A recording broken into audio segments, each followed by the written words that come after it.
laser-like focus on the future. And those things, I think this appreciation for history and tradition and this focus on the future is very much something that I think animates this country in 2025. Now, in other countries I've visited, it sometimes feels like there's a flatness, a sameness, a desire to just be like everyone else in the world. But it's different here. There's a vitality to India, a sense of infinite possibility, of new homes to be built, new skylines to be raised, and lives to be enriched. And there's a pride in being Indian, a feeling of excitement about the days that lie ahead. Now, it's a striking contrast with too many in the West, where some in our leadership class seem stricken by self-doubt and even fear of the future. To them, humanity is always one bad decision away from catastrophe. The world will soon end, they tell us, because we're burning too much fuel or making too many things or having too many children. And so, rather than invest in the future, they too often retreat from it. Some of them pass laws that force their nations to use less power. They cancel nuclear and other energy generation facilities, even as their choices, the choices of these leaders, lead to more dependence on foreign adversaries. Meanwhile, their message to their friends, to countries like India, is to tell them that they're not allowed to grow. Well, President Trump rejects these failed ideas. He wants America to grow, he wants India to grow, and he wants to build the future with our partners all over the globe.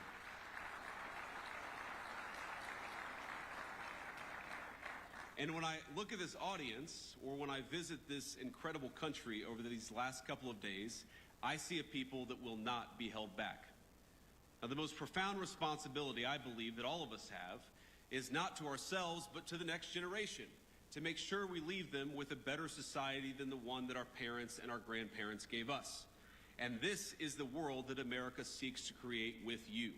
We want to build a bright new world, one that's constantly innovating, one that's helping people to form families, making it easier to build, invest, and trade together in pursuit of common goals. Now, I believe that our nations have much to offer one another. And that's why we come to you as partners looking to strengthen our relationship. Now, we're not here to preach that you do things any one particular way. Too often in the past, Washington approached Prime Minister Modi with an attitude of preachiness or even one of condescension. Prior administrations saw India as a source of low-cost labor on the one hand, even as they criticized the Prime Minister's government, arguably the most popular in the democratic world. And as I told Prime Minister Modi last night, he's got approval ratings that would make me jealous. But it wasn't just India. This attitude captured too much of our economic relationship with the rest of the world. So we shipped countless jobs overseas, and with them our capacity to make things, from furniture, appliances, and even weapons of war. We traded hard power for soft power, because with economic integration, we were told, would also come peace through sameness. Over time, we'd all assume the same sort of bland, secular, universal values, no matter where you lived. The world was flat after all. That was the thesis, and that was what they told us. And when that thesis proved false, or at least incomplete, leaders in the West took it upon themselves to flatten it by any means necessary. But many people across the world, and I think your country counts among them, they did not want to be flattened. Many were proud of where they came from, their way of life, the kind of jobs they worked, and the kind of jobs their parents worked before them. And that very much includes people in my own country, the United States of America. Now, some of you are aware of my own background. I actually didn't plan to talk about my background at all until last night at dinner, while my children mostly behaved. We gave them an A- for behavior with the Prime Minister. The Prime Minister said, I have one request. I want you to talk a little bit about your background. And so I wanted to do that. For those of you who don't know anything about me, I wanted to talk about it. I come from, and I'm biased, the greatest state in the Union, the state of Ohio, a longtime manufacturing powerhouse in the United States of America. My home specifically is a place called Middletown. Now, it's not a massive city by any means. It's not Jaipur, but it's a decent-sized town and a place where people make things, which has been a point of pride in Middletown for generations. It's filled with families like my own, some of whom called us hillbillies, Americans who came down from the surrounding hills and mountains of West Virginia, Tennessee, and Kentucky to cities like Middletown in pursuit of the manufacturing jobs that were creating widespread prosperity for families all across America. They came to Middletown in search of what we call back home the American dream. In Middletown, my parents raised me. My grandparents raised me. They taught us to work hard, they taught me to study hard, and they taught me to love God and my country and always be good to your own. My granddad, who I called Papaw growing up, he typified that. Late into life, he worked as a steelmaker at the local mill, and I know India has a lot of those. Papaw's job gave him a good wage, stable hours, and a generous pension. All that allowed him to support not just him and my grandmother, but his own daughter and grandkids with him. Now, by the time I came around, money was awfully tight, but he worked hard to make a good living for all of us. Now, I know Papaw and Mamaw were grateful for the way of life their country made possible. Their generation bore witness to the formation of America's great middle class. And by creating an economy centered around production, around workers who build things, and around the value of their labor, our nation's leaders then transformed their country and made thousands of little Middletowns possible. The government supported its labor force. We created incentives for productive industries to take root and struck good deals with international partners to sell the goods made in the United States of America. But as America settled into world historic prosperity it generated, our leaders began to take that very prosperity and what created it for granted. They forgot the importance of building, of supporting productive industry, of striking fair deals, and of supporting our workers and their families. And as time went on, we saw the consequences. In my hometown, factories left, jobs evaporated, America's middle towns ceased to be the lifeblood of our nation's economy. And the United States, as it became transformed, those very people, the working class, the background of the United States of America, were dismissed as backwards for holding on to the values their people had held dear for generations. Now, Middletown's story is my story, but it's hardly unusual in the United States of America. There are tens of millions of Americans who, over the last 20 or so years, have woken up to what's happening in our nation. But I believe they woke up well before it's too late. Now, like you, we want to appreciate our history, our culture, our religion. We want to do commerce and strike good deals with our friends. We want to found our vision of the future upon the proud recognition of our heritage rather than self-loathing and fear. I work for a president who has long understood all of this, whether through fighting those who seek to erase American history or in support of fair trade deals abroad. He has been consistent on these issues for decades. And as a result, under the Trump administration, America now has a government that has learned from the mistakes of the past.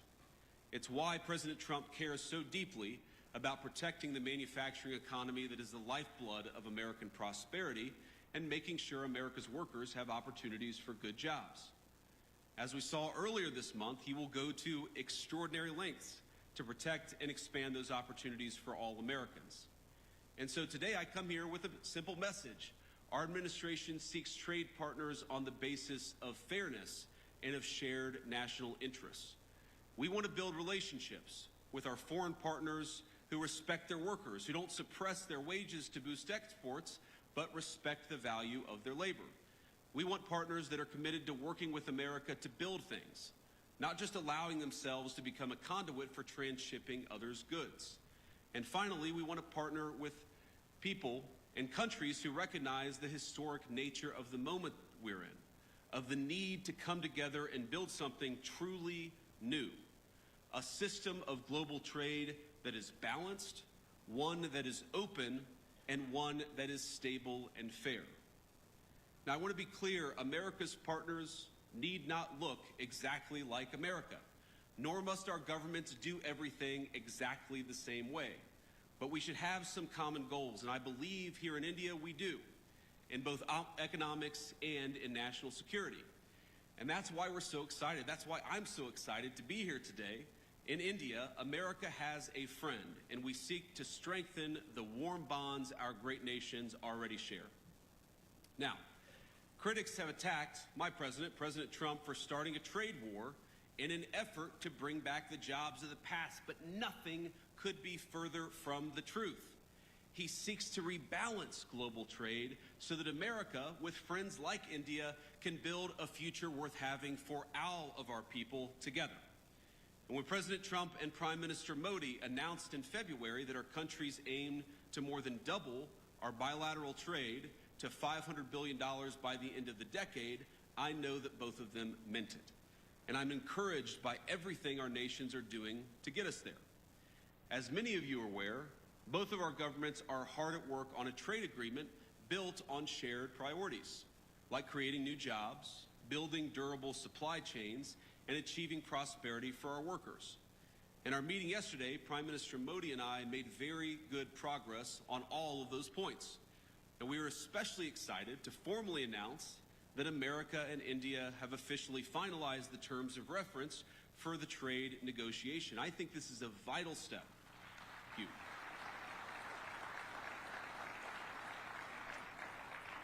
And I believe this is a vital step toward realizing President Trump's and Prime Minister Modi's vision, because it sets a roadmap toward a final deal between our nations. I believe there is much that America and India can accomplish together. And on that note, I want to talk about a few areas of collaboration today, how India and the United States can work together. First, perhaps most importantly, to protect our nations. Second, to build great things. And finally, to innovate the cutting-edge technologies both our countries will need in the years to come. Now, in defense, our countries already enjoy a close relationship, one of the closest relationships in the world. America does more military exercises with India than we do with any other nation on earth. The U.S.-India Compact that President Trump and Prime Minister Modi announced in February will lay the foundation for even closer collaboration between our countries. From javelins to Stryker combat vehicles, our nations will co-produce many of the munitions and equipment that we'll need to deter foreign aggressors. Not because we seek war, but because we seek peace, and we believe the best path to peace is through mutual strength. And the launching the Joint Autonomous Systems Industry Alliance will enable America and India to develop the most state-of-the-art maritime systems needed for victory. It's fitting that India, this year, is hosting the Quad Leaders Summit this fall. Our interests in a free, open, peaceful, and prosperous Indo-Pacific are in full alignment. Both of us know that the region must remain safe from any hostile powers that seek to dominate it. Growing relations between our countries over the last decade are part of what led America to designate India a major defense partner, the first of that class. This designation means that India now shares with the UAE a defense and technology infrastructure and partnership with the United States on par with America's closest allies and friends. But we actually feel that India has much more to gain from its continued defense partnership with the United States, and let me sketch that out a little bit. We, of course, want to collaborate more. We want to work together more, and we want your nation to buy more of our military equipment, which of course we believe is the best in class. American fifth-generation F-35s, for example, would give the Indian Air Force the ability to defend your airspace and protect your people like never before. And I've met a lot of great people from the Indian Air Force just in the last couple of days. India, like America, wants to build, and that will mean that we have to produce more energy. That's more energy production and more energy consumption. And it's one of the many reasons why I think our nations have so much to gain by strengthening our energy ties. As President Trump is fond of saying, America has once again begun to drill, baby, drill. And we think that will inure to the benefit of Americans, but will also benefit India as well. Past administrations in the United States of America, I think motivated by a fear of the future, have tied our hands and restricted American investments in oil and natural gas production. This administration recognizes that cheap, dependable energy is an essential part of making things and is an essential part of economic independence for both of our nations. Of course, America is blessed with vast natural resources and an unusual capacity to generate energy.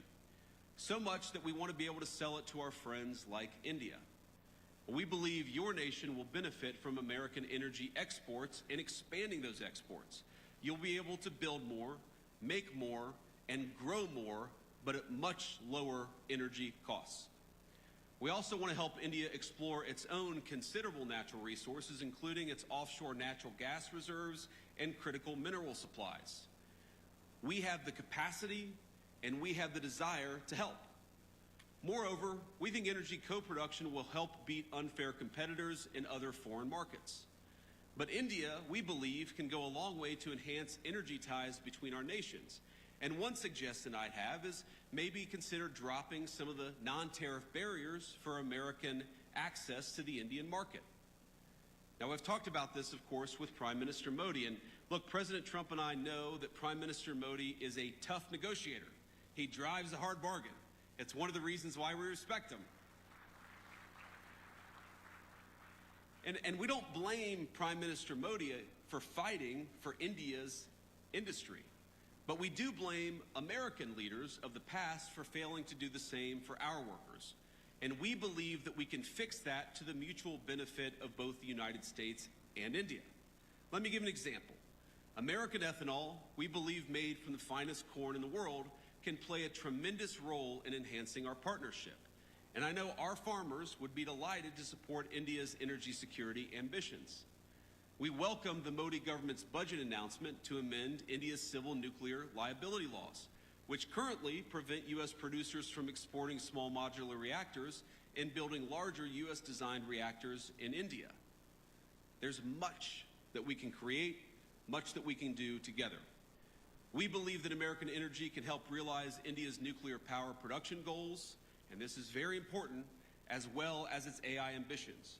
Because as the United States knows well, and I know that India knows well, there is no AI future without energy security and energy dominance. And that brings me to my final point of collaboration. I believe that the technological collaboration between our countries is going to extend well beyond defense and energy. The U.S.-India Trust Initiative that President Trump and Prime Minister Modi have launched will be a cornerstone of the partnership in the future. It'll build on billions of dollars of planned investments that American companies have already announced across India. In the years to come, we're going to see data centers, pharmaceuticals, undersea cables, and countless other critical goods being developed and being built because of the American and Indian economic partnership. And I'll say it again, I think that our nations have so much to gain by investing in one another. America investing in India, and of course, India investing in the United States of America. And I know that Americans, our people, are excited about that prospect, and that President Trump and I are looking forward to stronger ties. Americans want further access to Indian markets. This is a great place to do business, and we want to give our people more access to this country. And Indians, we believe, will thrive from greater commerce from the United States. This is very much a win-win partnership. It certainly will be far into the future. And as I know this audience knows better than most, neither Americans nor Indians are alone in looking to scale up their manufacturing capacity. The competition extends well beyond cheap consumer goods and into munitions, energy, infrastructure, and all sorts of other cutting-edge technologies. I believe that if our nations fail to keep pace, the consequences for the Indo-Pacific, but really the consequences for the entire world, will be quite dire. And this, again, is where India and the United States have so much to offer one another. We've got great hardware, the leading artificial intelligence hardware in the world. You have one of the most exciting startup technology infrastructures anywhere in the world. There's a lot to be gained by working together. And this is why President Trump and I both welcome India's leadership in a number of diplomatic organizations, but of course in the Quad. We believe a stronger India means greater economic prosperity, but also greater stability across the Indo-Pacific, which is of course a shared goal for all of us in this room, and it's a shared goal for both of our countries. Now, I want to close with one last story, or maybe a couple of stories. So, you know, my son Ewan is 7 years old. He's our firstborn son. And yesterday, after we We had dinner at the Prime Minister's house. The food was so good, and the Prime Minister was so kind to our 3 children that Ewan came up to me afterwards and he said, "Dad, you know, I think maybe I could live in India." But I think after about 90 minutes in the Jaipur sun today at the Great Palace, he suggested that maybe we should move to England. So you take the good with the bad here. But I want to talk about Prime Minister Modi because I think he's a special person. I first met Prime Minister Modi at the AI Action Summit in February, and we had a lot of important discussions on AI and other policies to prepare for. The Prime Minister also managed to figure out that my son Vivek was actually turning 5 years old on the trip. This was in Paris just a couple of months ago. So think about this. Amid a huge international policy conference, he took the time to stop by where I was staying, wish our second son, Vivek, a happy birthday, and even bring him a gift. Ush and I were both genuinely touched by his graciousness, and we've been even more impressed by his warmth since we arrived in India. Now, it's interesting. Some of you may know that when you're a politician, your kids spend almost as much time in the limelight as you do, and the great things about kids is they are brutally honest. They're brutally honest with everybody, whether you want them to be or not. And our 7-year-old, our 5-year-old, and then our 3-year-old baby girl, Mirabelle, it's interesting.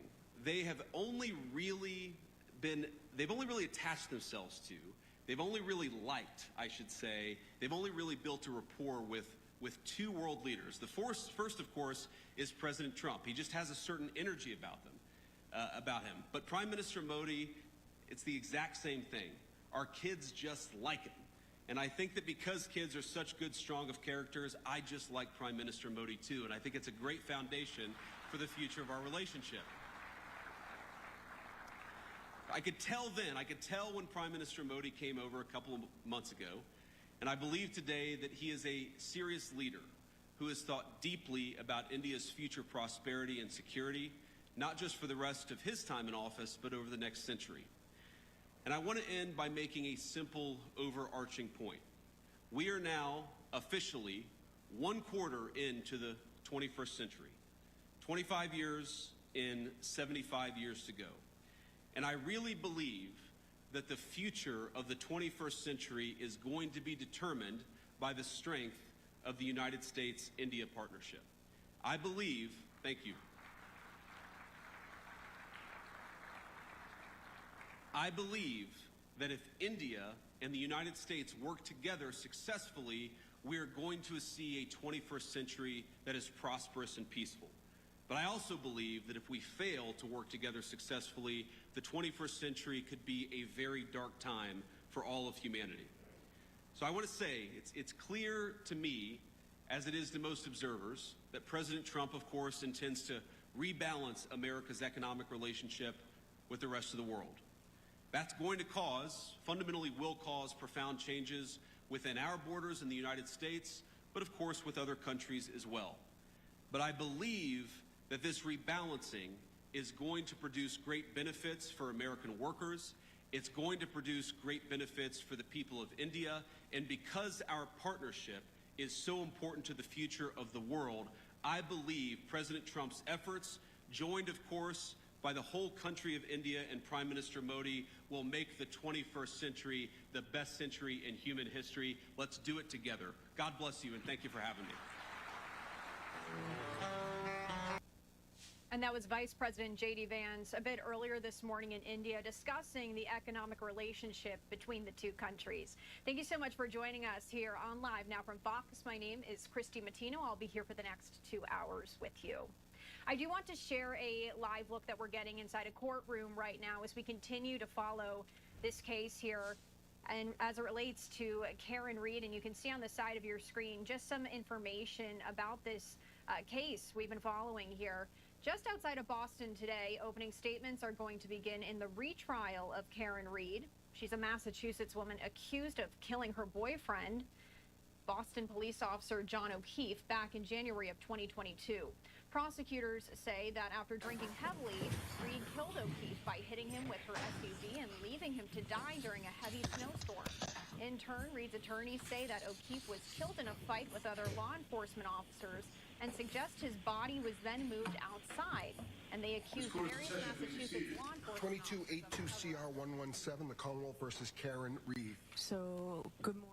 We do hear that this is underway, so we are going to sneak away for a 2-minute break. We'll head back to this on the other side. The Silverado Trail Boss. And a little work.